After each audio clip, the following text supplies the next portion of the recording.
Sarah Elizabeth Montgomery pressed her face against the cool glass of the train window, watching the endless prairie stretch before her like a golden ocean. The rhythmic clatter of wheels on track had become a familiar comfort during the 3-day journey west. In her worn leather satchel, she carried everything she owned: 2 dresses, a small Bible, her mother's silver locket, and a letter that had changed her life.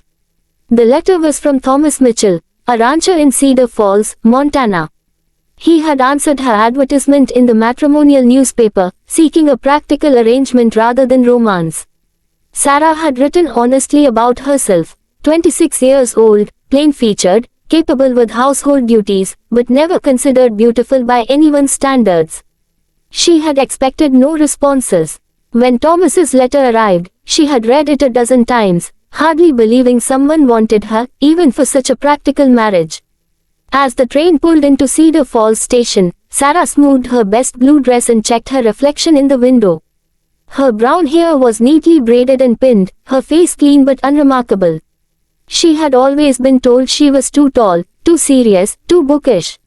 In Boston, she had worked as a seamstress, living alone in a small boarding house room, watching other women find love while she remained invisible. The platform was nearly empty when she stepped down, carrying her single carpet bag. A tall man with kind eyes and work-worn hands approached her. He removed his hat, revealing hair the color of autumn leaves. "Miss Montgomery, I'm Thomas Mitchell." His voice was gentle, not demanding. Sarah nodded, suddenly shy.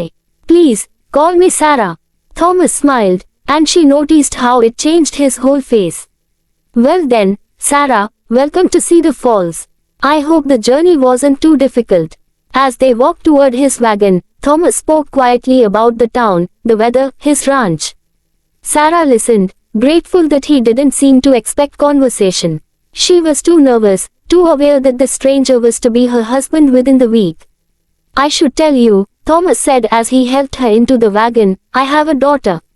Lucy. She's 7 years old." He paused, looking uncertain. "Her mother died when she was 3. Lucy hasn't spoken much since then. The doctor says there's nothing wrong with her voice. She just chooses not to speak." Sarah felt something stir in her chest. "Does she know about me? I told her a lady was coming to be part of our family." She nodded, but she didn't say anything.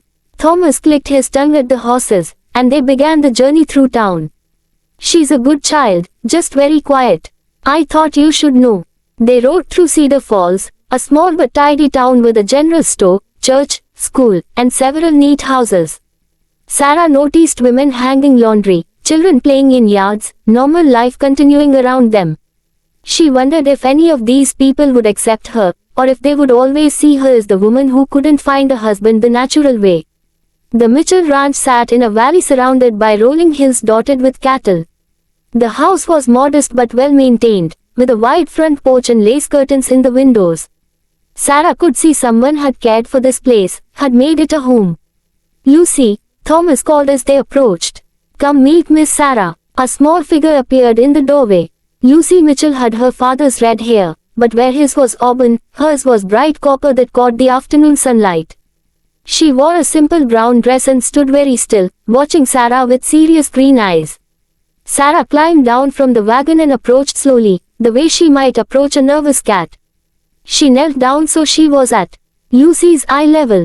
"Hello, Lucy. I'm very pleased to meet you." Lucy stared at her for a long moment, then retreated into the house without a word. "She'll warm up to you," Thomas said, but Sarah heard the worry in his voice. Over the next few days, Sarah settled into the rhythm of the household. She cooked meals, mended clothes, cleaned the house, and tried not to feel like an intruder. Thomas was unfailingly kind and polite, but there was a careful distance between them, as if they were both afraid to presume too much. Lucy remained a mystery. She would appear suddenly in doorways, watching Sarah work, but would vanish if Sarah tried to speak to her. At meals, she sat quietly, eating what was placed before her, responding to her father's questions with nods or shakes of her head. Sarah had grown up as an only child with parents who believed children should be seen and not heard. She had no experience with little girls, no understanding of their needs or fears. Each day, she felt more inadequate, more certain that Thomas and Lucy would realize their mistake in bringing her here. On Thursday evening, 3 days before the planned wedding, Sarah sat on the front porch mending one of Thomas's shirts. The sun was setting, painting the sky in shades of pink and orange. Lucy appeared beside her, silent as always, and settled on the porch steps with a small wooden doll. Sarah continued her sewing, stealing glances at the little girl. Lucy's doll was well loved, with faded fabric clothes and yarn hair that had been carefully combed and braided. She held it gently, whispering things too quiet for Sarah to hear. "She's very pretty," Sarah said softly, nodding toward the doll. Lucy looked up, surprised that Sarah had spoken. "What's her name?" Lucy held the doll closer and whispered something that sounded like, "Mama." Sarah's heart clenched. She set down her sewing and turned to face Lucy fully.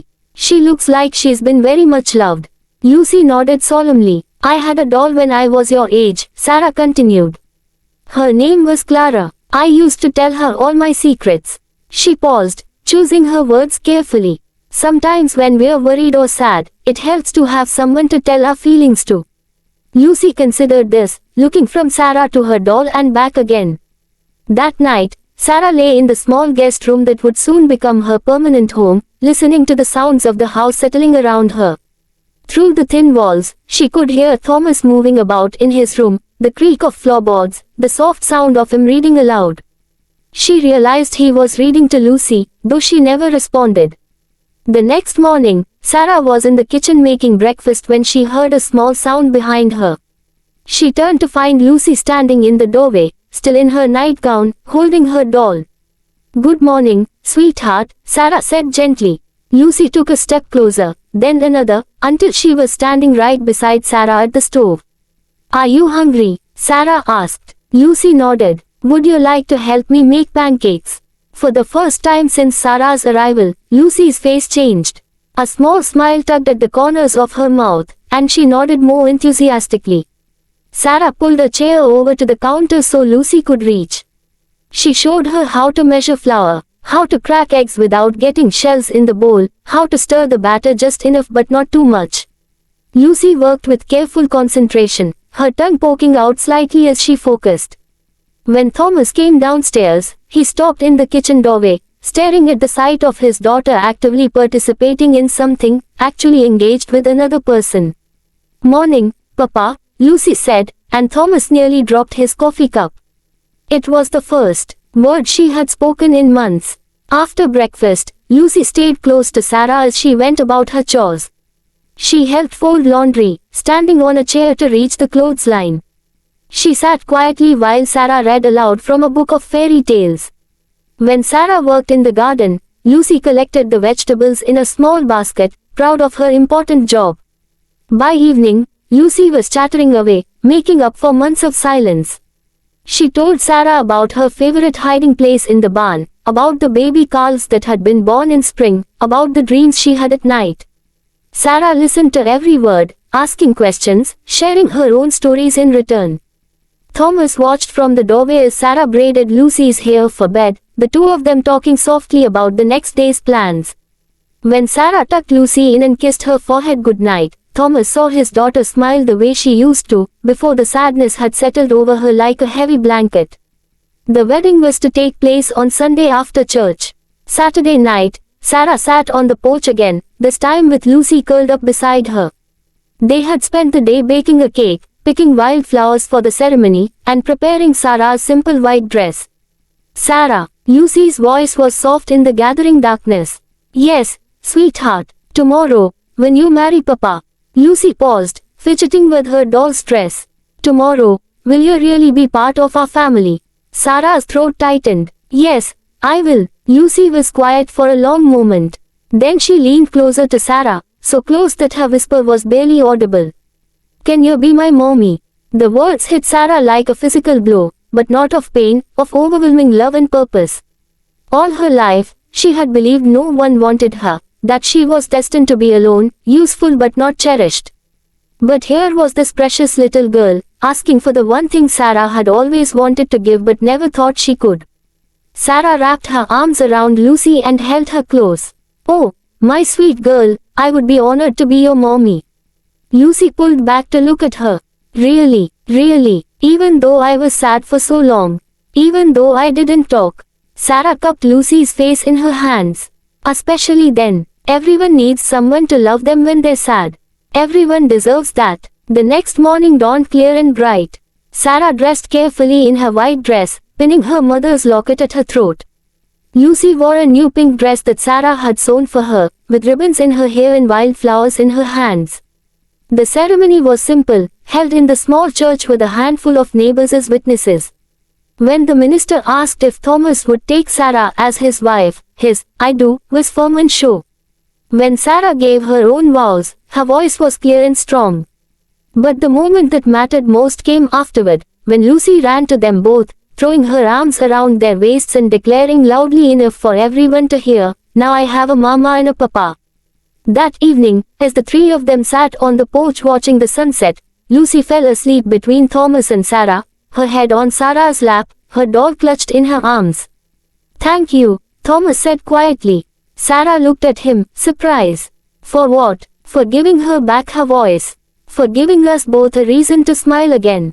Sarah looked down at Lucy's peaceful face, then at Thomas, whose kind eyes now held warmth instead of just politeness. "Thank you for wanting me," she said. "I never thought anyone would." "You were exactly what we needed," Thomas said, and Sarah finally believed it was true. She had come west thinking she was unwanted, settling for a marriage of convenience. But sometimes the heart finds exactly what it needs in the most unexpected places. Sometimes a whispered question from a little girl can change everything, can transform duty into love, strangers into family, and a woman who thought she was unwanted into the most cherished person in the world.